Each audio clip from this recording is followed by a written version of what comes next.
विद्यार्थी मित्रों, in club का आणि कशासाठी असतो हे पण खंदारे मॅडमने सांगितलं, सूत्रसंचालन करणारे आमचे मित्र जाधव सरांनी सुद्धा सांगितलं.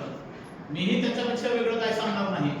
परंतु इन क्लबच्या माध्यमातून सगळ्या विद्यार्थ्यांमध्ये किंवा आजचा जो सोशल जमान्यात जो विद्यार्थी वावरत आहे त्याच्याकडं जे संघटन कौशल्य आहे त्या संघटन कौशल्याची जाणीव स्वतःला व्हावी यासाठी खऱ्या अर्थानं इन क्लबची स्थापना केलेली आहे.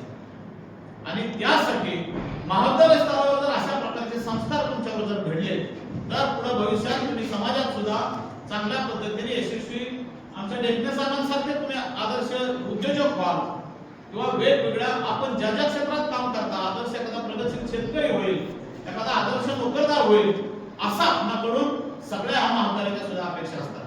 आणि याच माध्यमातून आपण ह्या इन क्लबची स्थापना या ठिकाणी होत आहे. आता इन क्लबच्या स्थापनेमध्ये बघितलं की राज्य लेवलला सुद्धा हे इन क्लबचे मंत्रिमंडळ तयार केलेलं आहे. तसंच आपल्या जिल्ह्यात सुद्धा एक मंत्रिमंडळ तयार झालेलं आहे. आणि त्यातला या महाविद्यालयाचा माजी विद्यार्थी शुभम करंडे नावाच्या विद्यार्थ्याला त्या मंत्रिमंडळामध्ये कामगार मंत्री म्हणून नियुक्त केलेलं आहे.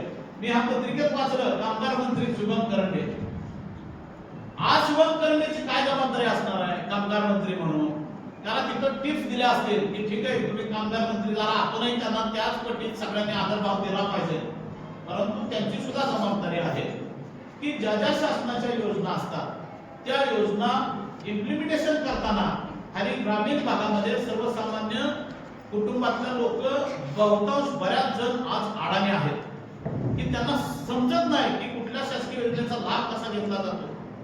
तर आपण ह्या इनच्या माध्यमातून सगळ्या विद्यार्थ्यांनी कर्तव्य म्हणून काम केलं पाहिजे की अशा शासकीय योजनांची माहिती आपण तळागाळात सगळ्या लोकांना द्यायची भूमिका आपण ठेवली पाहिजे.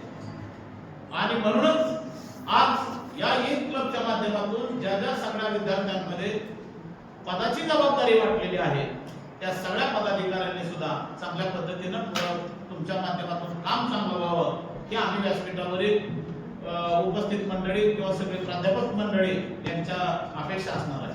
आणि